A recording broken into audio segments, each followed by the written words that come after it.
स्वाभिमानी शेतकरी संघटनेनं शेतकऱ्यांसाठी आजवर अनेक आक्रमक आंदोलनं केली, पण माजी खासदार राजू शेट्टी आणि त्यांच्या कार्यकर्त्यांनी कुठल्याही कारखान्याच्या कर्मचाऱ्याला मारहाण केली नाही। मात्र शेतकऱ्यांना पुढे करून आमदार सतेज पाटील गुंडगिरी करत दहशत पसरवण्याचा प्रयत्न करत आहेत, असा आरोप छत्रपती राजाराम कारखान्याचे अध्यक्ष अमल महाडिक यांनी केला। पोलीस प्रशासनानं सतेज पाटील यांची दादागिरी मोडून काढावी, कारखान्याच्या कर्मचाऱ्यांचं संरक्षण करावं या मागणीचं निवेदन संचालक मंडळाच्या वतीनं पोलीस अधीक्षक महेंद्र पंडित यांना देण्यात आलंय। कसबा बावड्यातील छत्रपती राजाराम सहकारी साखर कारखान्याचे कार्यकारी संचालक प्रकाश चिटणीस यांना आमदार सतेज पाटील समर्थक संदीप नेसदार आणि त्यांच्या गुंडांनी मंगळवारी बेदम मारहाण केली। शिवाय साखर सहसंचालक कार्यालयावर मोर्चा काढून राजाराम कारखान्याच्या ऊस तोडणी पाळीपत्रकावर आरोप केलेत। आज कारखान्याचे अध्यक्ष अमल महाडिक आणि संचालकांनी पत्रकार परिषद घेऊन सतेज पाटील यांना प्रत्युत्तर दिलंय। स्वाभिमानी शेतकरी संघटनेनं ऊस दरासाठी आणि शेतकऱ्यांच्या प्रश्नासाठी अनेक आक्रमक आंदोलनं केली, पण त्यांनी कधीही कारखान्याच्या कर्मचाऱ्याला मारहाण केली नाही। तर दुसऱ्या बाजूला सतेज पाटील यांनी संदीप नेसदार यांच्यासह इतर कार्यकर्त्यांना चिथावणी देऊन राजाराम कारखान्याचे MD प्रकाश चिटणीस यांच्यावर हल्ला घडवून आणला। सतेज पाटील यांनी ऊस तोडणी पाळीपत्रकावर केलेले सर्व आरोप खोटे आहेत। संदीप नेसदार यांचा 178 टन ऊस आत्तापर्यंत कारखान्याला गेलाय, त्याचं बिल सुद्धा नेसदार यांच्या बँक खात्यावर जमा झालंय। DY पाटील यांचा 20 टन, संजय D पाटील यांचा 56 टन, सतेज पाटील यांचा 10 टन ऊस आत्तापर्यंत राजाराम कारखान्यानं गाळप केलाय। सतेज पाटील यांच्या मोर्चात सहभागी असणाऱ्या प्रशांत नायकू पाटील, सुनंदा हरीश चौगुले, प्रताप घाटगे, मिलिंद बाळकृष्ण पाटील, प्रदीप घाटगे, अमरसिंह पाटील यांच्यासह अन्य शेतकऱ्यांच्या ऊसाची तोडणी केल्याची यादीच महाडिक यांनी पत्रकार परिषदेत दिली। कसबा बावड्यातील 807 शेतकऱ्यांच्या नोंदी झाल्या असून त्यापैकी 422 शेतकऱ्यांच्या ऊसाला तोडणी दिली आहे, तर 400 पैकी 200 बिगर सभासदांचा ऊस कारखान्याला आलाय। यावर्षी ऊस गळीत हंगाम 15 दिवस उशिरा सुरू झालाय, तरीही गेल्या वर्षीच्या तुलनेत आजपर्यंत कसबा बावड्यातील 1000 टन ऊसाचा जादा गाळप झाल्याचं अमल महाडिक यांनी सांगितलं। राजाराम कारखान्याची ऊस नोंदणी प्रक्रिया ऑनलाईन आहे, त्यामुळे नोंदणी करून घेतली नाही हा दावा सपशेल खोटा आहे। खोटं बोल पण रेटून बोल ही सतेज पाटील यांची जुनीच पद्धत आहे। शेतकऱ्यांच्या आडून राजाराम कारखान्याला बदनाम करण्याचा आणि दहशत पसरवण्याचा प्रयत्न सतेज पाटील करत आहेत, असा घणाघाती आरोप माजी आमदार अमल महाडिक यांनी केलाय।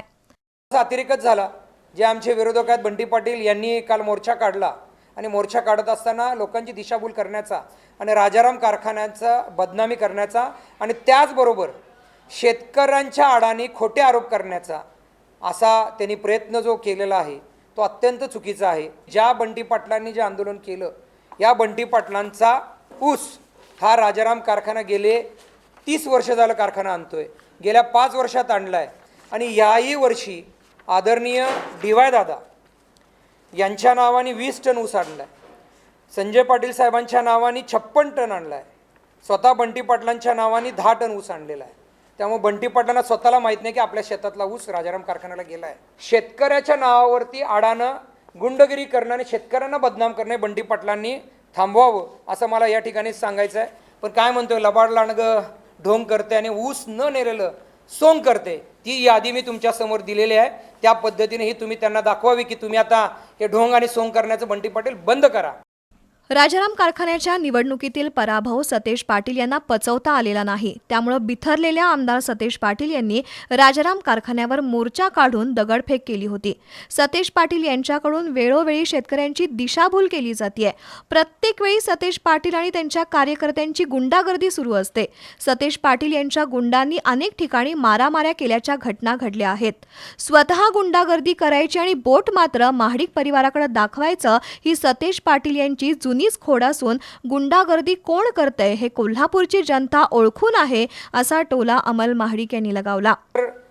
बंटी पाटलांना खरोखरच पराभव पचत नाही। 14च्या निवडणुकीमध्ये ज्यावेळी पडले त्यावेळी राजाराम कारखान्यावरती पहिला त्यांनी येऊन दगडफेक केली।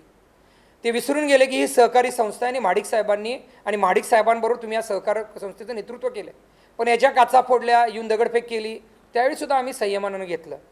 14चा तर पराभव झाला, पण आज मला आपल्याला सगळ्यांना सांगायचं आहे की आज गुंडगिरी कोण करते, आज कशा पद्धतीची दादागिरी कोण करते, महाडिक करतात की पाटील करतात, हे आपल्या माध्यमातून हे लोकांना सांगणं तितक्याच जबाबदारीचं आहे।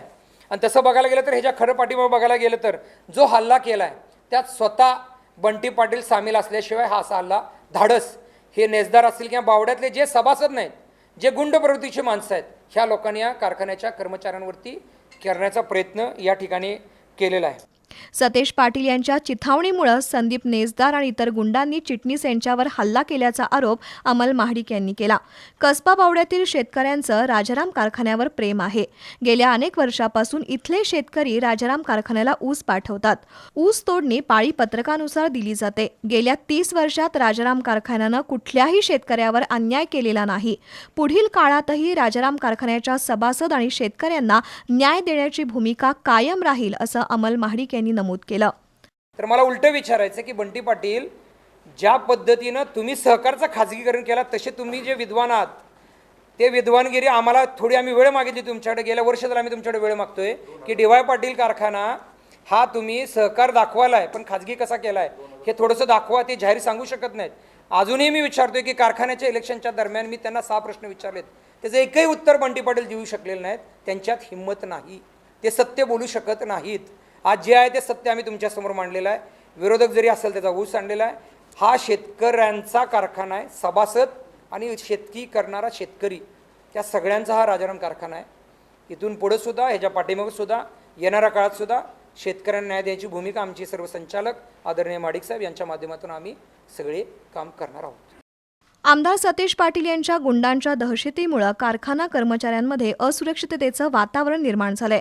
त्यामुळे कर्मचारी संघटनेनं आज सकाळी सुमारे 15 मिनिटं काम बंद ठेवून सतेज पाटील यांच्या गुंडागर्दी विरोधात निदर्शनं केली. तसंच काळ्या फिती लावून हल्ल्याच्या घटनेचा निषेध केला. संबंधित हल्लेखोरांवर कठोर कारवाई करावी अशी मागणी कारखाना कर्मचारी संघटनेनं केली आहे. दरम्यान राजाराम कारखाना संचालक मंडळाच्या वतीनं पोलीस अधीक्षक महेंद्र पंडित यांना निवेदन देण्यात आलंय. सतेज पाटील गटाकडून आतापर्यंत 3 वेळा राजाराम कारखान्यावर दगडफेक आणि हल्ल्याच्या घटना घडल्या आहेत. कर्मचाऱ्यांना कसबा बावड्यातूनच नोकरीसाठी कारखान्याकडे जावं लागतंय. कारखान्याकडे जाताना सतेज पाटील यांच्या गुंडांकडून कर्मचारी आणि संचालकांना हानी पोहोचवण्याची शक्यता आहे. पोलीस प्रशासनानं या बाबीची गंभीर दखल घेऊन कर्मचाऱ्यांमधील असुरक्षिततेची भावना दूर करण्यासाठी योग्य कारवाई करावी अशी मागणी राजाराम कारखाना संचालक मंडळाच्या वतीनं करण्यात आली आहे. यावेळी कारखान्याचे उपाध्यक्ष नारायण चव्हाण, सत्यजित कदम, संचालक दिलीप पाटील, तानाजी पाटील, मारुती किडगावकर, शिवाजी पाटील, दिलीप उल्पे, विलास जाधव, संतोष पाटील, संजय मगदूम, सर्जेराव पाटील, नंदकुमार भोपळे उपस्थित होते.